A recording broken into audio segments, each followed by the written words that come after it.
예수 그리스도께서 이 땅에 오시면서 우주에는 큰 변화가 생깁니다. 하나님 나라가 임한 거죠. 예수께서 하늘로 승천하시고 10일 후에 성령이 임하시면서 교회가 탄생해요. 교회는 복음을 선포하고 이적과 기적을 행하며 세상이 꿈도 꾸지 못할 초월적이고 거룩한 모습을 보여줍니다. 많은 사람들이 이런 교회의 모습을 보고 하나님께 영광을 돌리며 교회가 되었어요. 교회는 헬라어 에클레시아, 히브리어 카할이라는 단어를 번역한 건데요. 모임이란 뜻입니다. 교회는 하나님의 백성의 모임이에요. 많은 사람들이 교회를 건축물이나 강당처럼 장소나 공간적인 개념으로 생각하는데 교회는 1차적으로 장소적인 개념이 아니라 존재적인 개념이에요. 교회는 하나님의 백성입니다.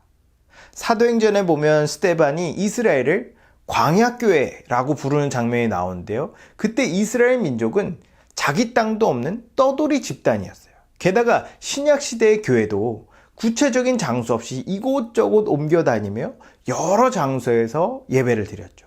중요한 건 장소가 아니라 사람입니다. 교회는 하나님의 백성들이 하나님의 다스림을 받기 위해 형성된 공동체예요. 그래서 교회는 항상 하나님의 말씀을 듣고 서로 떡을 떼며 교제하고 모이기에 힘쓰는 겁니다. 많은 사람들이 신앙을 개인적인 거라고 생각해요. 개인적으로 하나님의 말씀인 성경을 읽고 기도하고 예배는 참석하는데 공동체적으로 사람들과 관계를 맺고 교제하고 봉사는 하지 않아요. 예배만 참석하면 신자로서 할 바를 했다고 생각합니다. 근데 하나님은 우리가 한 지역교회에서 서로 관계를 맺고 교제하며 서로 사랑하기를 원하세요. 서로 끈끈한 관계가 되기를 원하십니다. 하나님의 백성이 뭡니까? 하나님을 왕으로 두고 하나님의 뜻과 법을 따르는 자들 아닌가요? 예수님은 우리를 위해 십자가에 못 박혀 죽으시면서 우리의 죄를 해결하시고 우리 한 사람 한 사람을 부르셔서 사랑할 수 있는 존재로 만드셨어요. 그래서 한평생 하나님 뜻대로 서로 사랑하며 행복하게 살라고 교회, 하나님의 백성이 되게 하셨는데 그걸 안 하면 우린 뭡니까? 하나님의 백성인데 하나님의 백성으로 살지 않으면 우리를 뭐라고 불러야 되죠? 현실적으로 오늘날 우리가 보고 경험하는 교회는 서로 사랑은커녕 서로 물고 뜯지 않는 게 다행일 정도로 많은 부분을 놓치고 빼앗기며 포기하는 모습을 보이는데요. 이젠 안 됩니다. 다시 다 되찾아야 돼요. 하나님은 우리를 이 땅에서 하나님의 백성으로 하나님의 백성답게 살게 하려고 우리를 교회로 부르셔서 교회가 되게 하셨어요.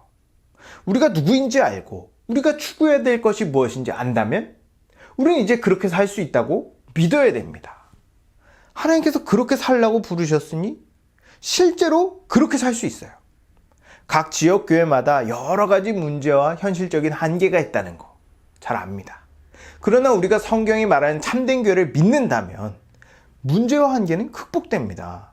정말 중요한 건 우리가 하나님의 뜻대로 살도록 한몸된 공동체로 부름받은 하나님의 백성, 곧 교회라는 사실을 믿는 거예요. 우리는 교회입니다. 교회는 거룩한 하나님의 백성이에요.